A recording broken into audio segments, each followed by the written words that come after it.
Hai, kami akan menjelaskan beberapa teori psikologi dasar-dasar lingkungan. Menurut kalian, ada nggak sih keterkaitannya dengan COVID-19?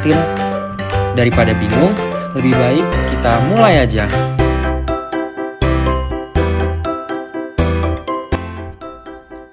Perilaku pro-lingkungan merupakan usaha seseorang untuk melakukan tindakan pencegahan dan perlindungan terhadap lingkungan dengan tujuan untuk mengurangi atau memberikan solusi terkait permasalahan lingkungan hidup. Adapun faktor yang mempengaruhi sikap pro-lingkungan yaitu pengetahuan, sikap, motivasi, dan efektivitas.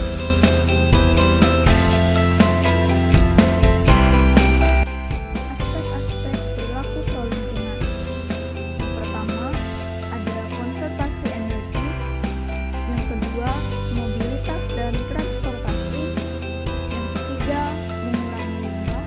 Yang keempat, daur ulang. Yang kelima, konsumerisme.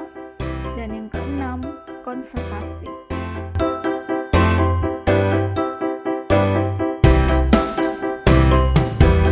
Personal space adalah jarak personal dalam hubungan interpersonal individu. Penyebab dari personal space adalah pertama, personal influence, yaitu gender, usia, dan kepribadian. Kedua, ada situasional, ketiga kultural, dan keempat adalah pengalaman. Saluran komunikasi ada 4 jenis, yaitu jarak intim, jarak pribadi, jarak sosial, dan jarak publik. Fungsi dari personal space ada kenyamanan, komunikasi, perlindungan, pengatur stres, stimulasi optimal, dan keseimbangan afiliasi. Selanjutnya ada territoriality. Territoriality adalah wilayah yang menjadi hak seseorang relatif tetap, tidak berpindah. Hak berupa persepsi aktual, yaitu ada bukti nyata kepemilikan dan persepsi kehendak kepemilikan atau tidak ada bukti nyata kepemilikan. Kategori territoriality terbagi menjadi menurut Altman ada primary, secondary, dan public. Kemudian menurut Letman and Scott, interactional territories, body territories, dan idea.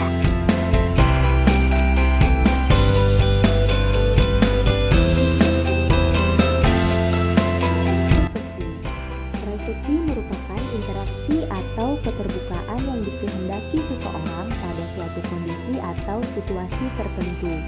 Privasi yang diinginkan itu menyangkut keterbukaan atau ketertutupan.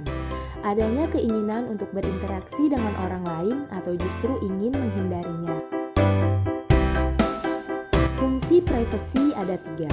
Pertama, merencanakan dan membuat strategi untuk berhubungan dengan orang lain. Yang kedua, pengatur dan pengontrol interaksi interpersonal. Dan yang ketiga, memperjelas identitas diri.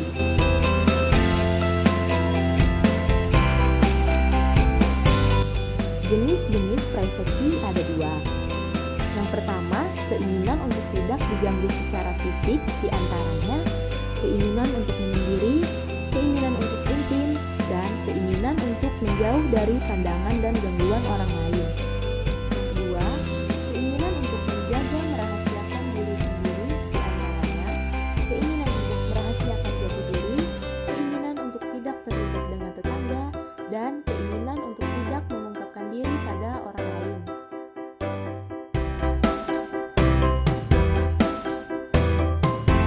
Tahu nggak sih? COVID-19 juga mempengaruhi pada sikap pro-lingkungan, personal space, territoriality, dan privasi. Perilaku pro-lingkungan. Perilaku pro-lingkungan selama pandemi COVID-19 yaitu 1. Banyak orang-orang yang membersihkan tempat tinggalnya. 2. Pemerintah membersihkan jalan dengan cara menyemprot disinfektan. 3. Berkurangnya polusi karena kebanyakan orang berdiam diri di rumah. Territoriality. Hal yang mempengaruhi teritorial yaitu situasi. Endemik COVID-19 membuat beberapa wilayah di Indonesia melakukan karantina wilayah agar menekan infeksi atau kontaminasi virus corona. Adapun pengaruh-pengaruhnya yaitu, pertama, Indonesia menutup akses keluar masuk wilayahnya. Kedua, banyak orang yang terlalu berlebihan membeli alat-alat kesehatan. Ketiga, Presiden Indonesia melarang mengekspor masker keluar wilayah Indonesia. Dan keempat, yaitu tempat-tempat umum ditutup dan dijaga oleh polisi. Personal space. Dengan adanya permasalahan COVID-19 yang tengah melanda, masyarakat diharuskan untuk memiliki jarak aman dalam berinteraksi minimal 1,5 meter setiap berinteraksi dengan lawan bicara. Guna mengantisipasi segala kemungkinan penyebar luasan virus ini, masyarakat menjadi tidak lagi memiliki personal space intim, pribadi, sosial, dan publik. Mereka menjadi merubah tatanan personal space yang ia miliki. Privasi. Privasi dan COVID-19 saling berkaitan di jenis privasi. Pertama, keinginan untuk tidak diganggu secara fisik, meliputi isolasi diri untuk mencegah terkena COVID-19, hanya berdiam diri di rumah guna mengurangi interaksi dengan orang lain, hanya ingin bertemu keluarga inti atau yang memiliki keterkaitan dengan diri pribadi. Kedua, keinginan untuk menjaga merahasiakan diri sendiri, meliputi individu yang ekstrovert tidak dapat mengeluarkan jati dirinya karena hanya berdiam diri di rumah saja. Seseorang yang menjadi PDP tidak memberitahukan ke orang lain, hanya ke orang terdekat saja, mengurangi keterlibatan dengan tetangga untuk mencegah penyebaran virus.